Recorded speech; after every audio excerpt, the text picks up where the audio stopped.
what should I be doing, or where should I go? I mean, the meaning of life, The meaning of life, that's right. So we have those kind of basic questions, and science can answer a number of them. Again, it comes back to consciousness of trying to answer the others, to give, essentially consciousness gives meaning to the physics that we see around us. And that's a really extraordinary idea, and it's still not clear to me that we even need consciousness in this universe. I still can't quite believe it. Like, the more you think of it, the weirder it seems. But that aside, we do have a sense that our technological process is accelerating, that this new era of machine learning, so AI-driven research, is really just beginning. But that could have extraordinary consequences, extraordinary insights. And maybe it does take a certain different type of intelligence to be able to answer some of the things that we don't yet know. We haven't quite been able to pose the question appropriately. But those are sort of in the future. I like to think of what we can do in our everyday lives as people, and flex that questioning muscle, and that's something I try to encourage my students certainly to do, but in my general public talks as well. It's try to be a bit more observant. Try to ask questions of the world around you. You know, we're looking at glasses of water at the moment. We can see reflections. We can actually see there's some shadowing, right? It's a transparent glass. How is there a shadow being cast? Just look at a clear glass of water. How is there a shadow being cast? Right? So it's because there's a certain bending of the light, focusing of the light, like you have glasses on your eyes to do. And that means if some light is being focused, well, and some areas becoming brighter, well, obviously some areas will have to become dimmer, right? Because the light's being focused. So right there, you've got the diffraction theory of light. You know, you're actually seeing light as a wave. And there are other experiments you can do that will show it's a particle, right? So you can do these mind-bending things. In other words, in your daily life, you can begin to observe and ask the questions, and it becomes a bit of a thrill. And this podcast is part of that experience of asking those kind of questions and daring to find answers. Maybe you just talk to someone who knows the answers. Maybe you go on a deep dive through Wikipedia to get the answers yourself. For me, the more important thing is that you're trying to get answers, that you're posing good questions, that you're trying to get answers. You can do, you can sort of practice that with, and we sort of talked about this in the scientific context as citizen science, where scientists are trying to actually tackle problems that are just too big for any one research team to undertake. You know, I just launched with my colleagues across in Poland the Credo app, which has actually turned your smartphone into a cosmic ray detector. These are the feeding black holes, exploding stars, kick out these particles, they crash into Earth, unimaginable energies, and they're actually the things that we blind our dark matter detectors, actually. So part of the reason we go a kilometer underground, like we're doing in a gold mine in Stowell, Victoria, is to shield us from those cosmic rays. Well, they're fascinating objects in their own right. We want to build detectors that cover the world to track the very highest energy events.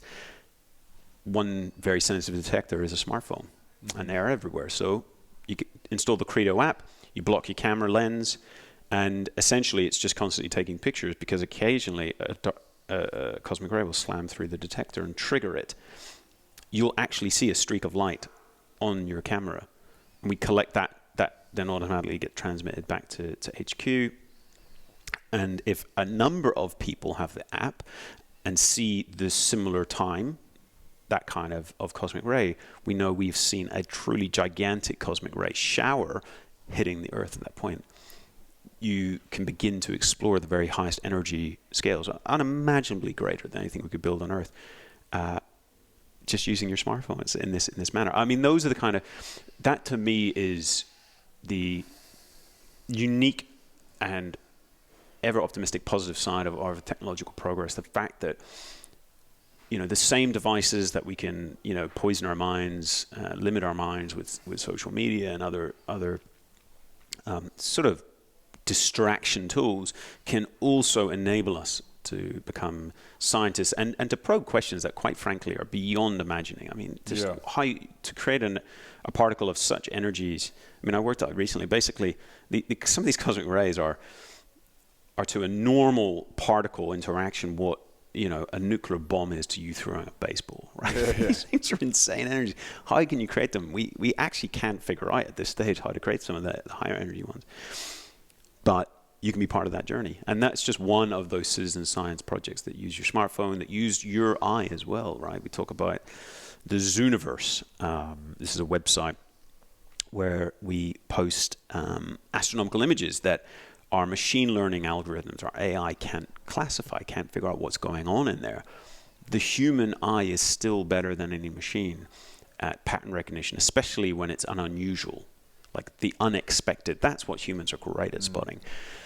That's what you get to be part of in this new paradigm of citizen scientists. And what I hope is that the more you do of that, the more you want others to join you in that search. And we actually get a feedback loop of interested, scientifically minded people finding others, beginning to join that search, to begin to ask those deeper questions rather than just scrolling or double tapping a like or a heart.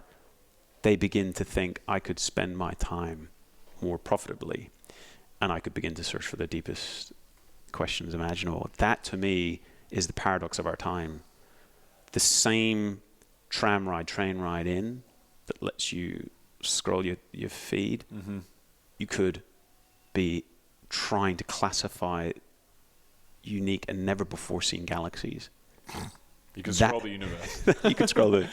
You could swipe left or right. And that, to me, is the weirdest paradox of our time, and why I still want to have optimism and hope moving forward, because I think, and I want to believe, that we're going to get to a stage as a society that we recognize that a lot of the distractions have their place, that it's fine to be distracted, but not all the time.